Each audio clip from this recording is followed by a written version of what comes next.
Okay, no job number yet, but this is the Central Park Townhomes property.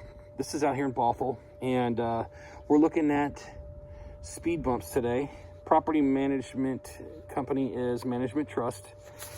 Contacts are Ram and John. So Ram, John, and the rest of the board and all the residents, you're gonna watch this video to see where the proposed asphalt speed bumps would go. These speed bumps would be painted. You guys can paint them white or yellow. For this bid, I will put them in as white speed bumps. Everything else is, you know, nice and gray and green in here. So I think cosmetically, the white might be the best in here. If you start painting yellow and red and all that, then it starts looking like McDonald's in here. Okay, so these speed bumps are being put in for safety measures to slow cars down, to protect kids. And so what we did was we marked this map to show exactly where we want to put these asphalt speed bumps to get cars to slow down and protect the people in the neighborhood.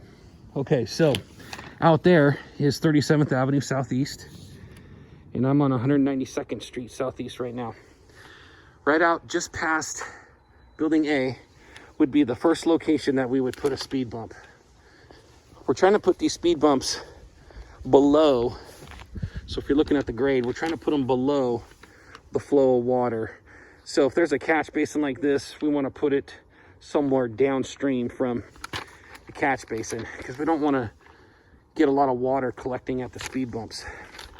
So this is the first location right here, in front of A.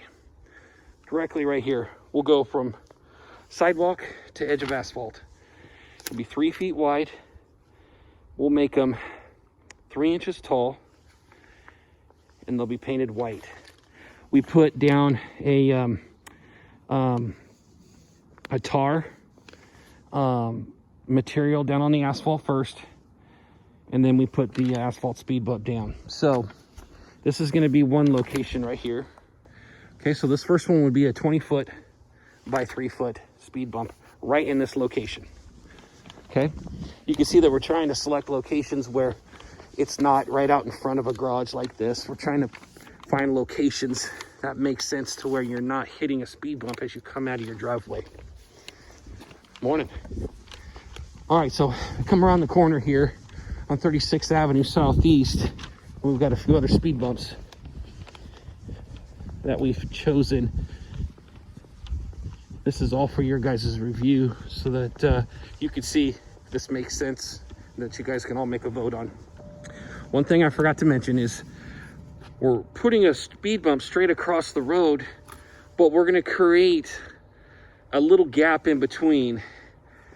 We'll try to keep the gap small, because we know how cars like to drive in between them, and the width of the tire there, they can just drive right through in between the middle of those.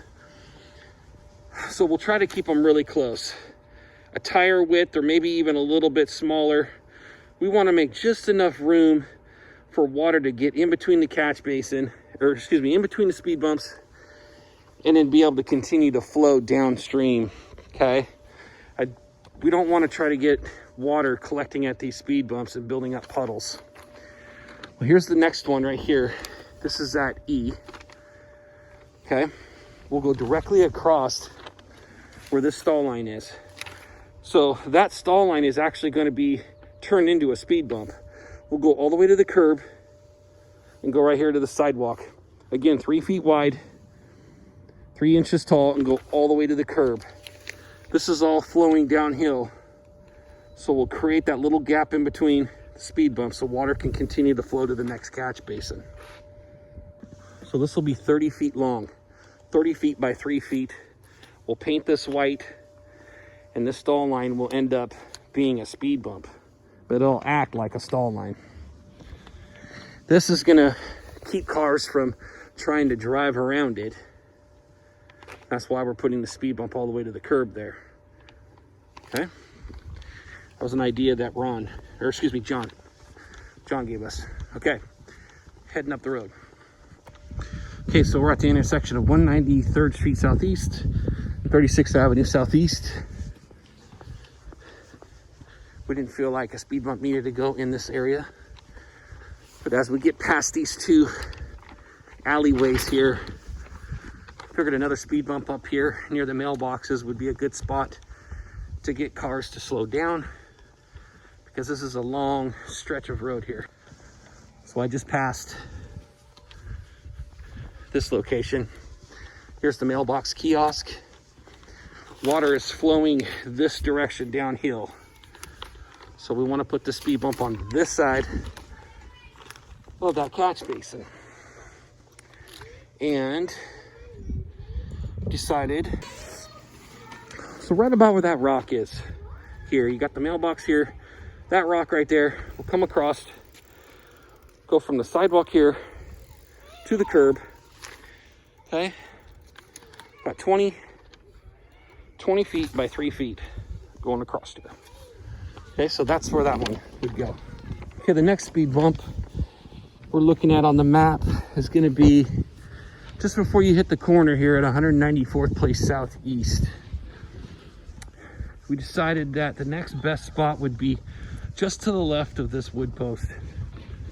Again, this will be a 20 foot by 3 foot wide, 3 inches tall, and we'll go right here, right where that line is on the curb, bring it straight across. So as people come around the corner, they'll slow down before you get to these parking stalls in that little intersection there. Okay, we're gonna come out here to 194th. When you turn off of 37th, you won't need anything here. But as you get around this corner, you've got a stretch of roadway here where it'd be good to have another speed bump to slow people down before you get to this intersecting part here. Try to split the difference here. So in front of B and C is where the next one would go. Okay, so there's B, there's A, and we'd go almost right off of where that door jamb is right there. Go straight across right here, 20 feet by 3 feet, 3 inches tall. So now we're turning the corner on 35th Drive Southeast. And here's a nice long drag strip here. Try to slow people down. There are no alleyways on either side. It's a nice long straightaway, and we just saw a FedEx truck bombing up and down this thing, going too fast. So the first proposed speed bump on 35th Drive is going to be down here by F. Okay. Again, we're trying to find locations where it doesn't interfere right in front of these driveways. This was the ideal spot to put it, but it's too close to these driveways at A and F. Plus we've got the sewer there, catch basin, so that kept us from putting it there, but that was the ideal spot. So instead, we'll put it right here where that expansion joint is, in front of F. Go straight across, 20 foot by 3 foot, right in here. Go from edge of curb to sidewalk. That's the first one on this road. And if we go down to F, the next building, we're gonna do the same exact thing. So right here where that electrical box is, you've got the wood post here, you've got F, A, and G here. Put one right here, going right across. So split the difference in between those two joints. Put one coming straight across right here.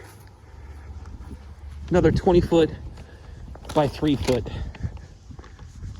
Okay, now we're looking at the last one here.